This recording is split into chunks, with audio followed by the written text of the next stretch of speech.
my dear listeners, let's start the next part of the story, The Adventure of Two Thieves and Their Sons. So, the moment the elder thief arrived with the cow, the younger thief accosted him, saying, "So, you are come safe, brother. Let us go in and divide the money." To this proposal, the elder thief readily agreed. In the inner yard of the house, the two jars were taken down from the back of the cow. They went to a room, bolted the door, and began dividing. Two mohurs were taken up by the hand. One was put in one place and the other in another, and they went on doing that till the jars became empty. But last of all, one gold moher remained. The question was who was to take it. Both agreed that it should be changed.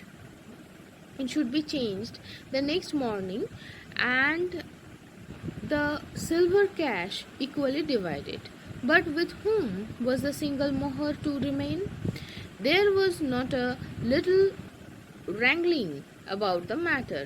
After a great deal of yea and nay, it was settled that it should remain with the elder thief, and that next morning it should be changed and equally divided.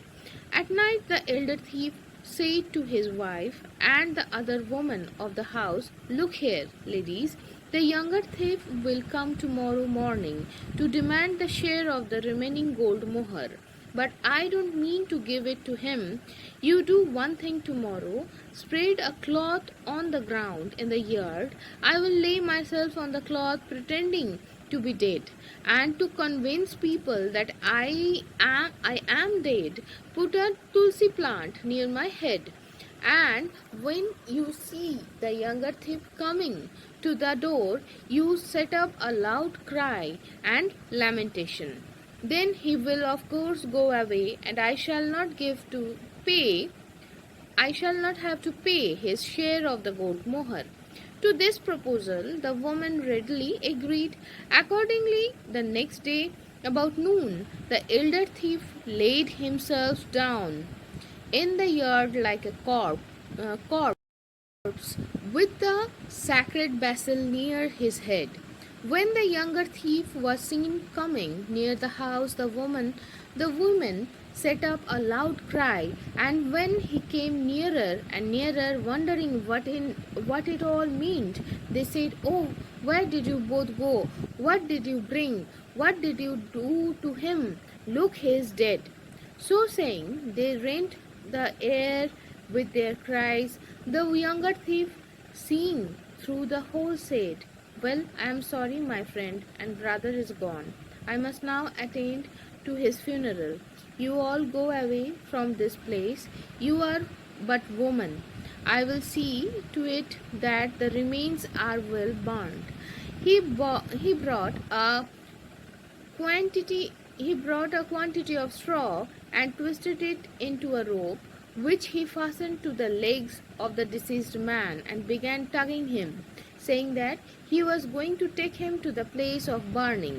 While the elder thief was being dragged through the streets, his body was getting dreadfully scratched and bruised, but he held his peace, being resolved to act his part out and thus escape giving the share of the gold moher. The sun had gone down when the younger thief with the corpse reached the place of burning. But as he was making preparation for a funeral pile, he remembered that he had not brought fire with him. If he went for the fire, leaving the elder thief behind, he would undoubtedly run away. What then was to do? What then was to be done? At last he tied the straw rope to the branch of a tree and kept the pretended corpse hanging in the air. And he himself climbed into the tree and sat on that branch, keeping tight hold of the rope lest it should break, and the elder thief ran away.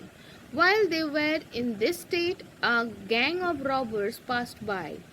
On seeing the corpse hanging, the head of the gang said, "This raid of ours has begun very auspiciously. Brahmins and Pandits say that if on starting on a journey one sees a corpse, it is a good omen. Well, we have seen a corpse, it is therefore likely that we shall meet with success this night. If we do, I propose one thing.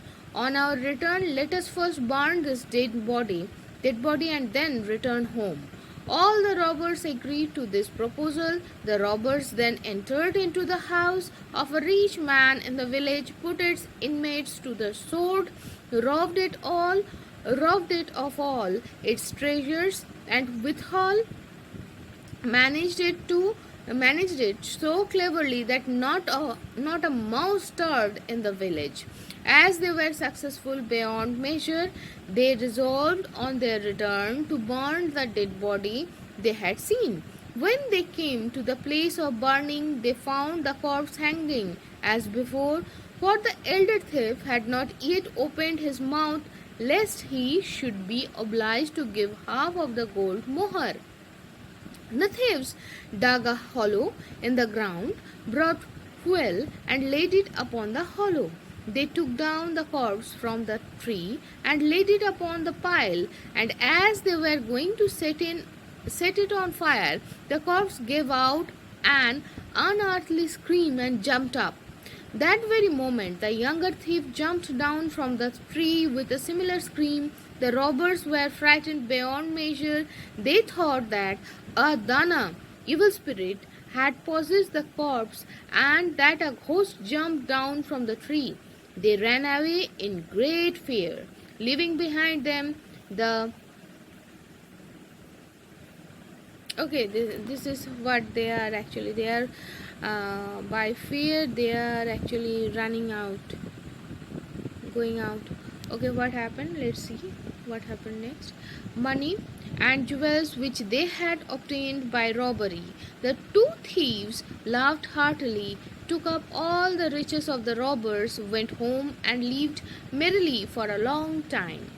So today we are going to arrest this story up to this point, and we will start the part 2 of the story from the next week. So till then, have a nice good sleep and have a very pleasant morning. So, ta-da!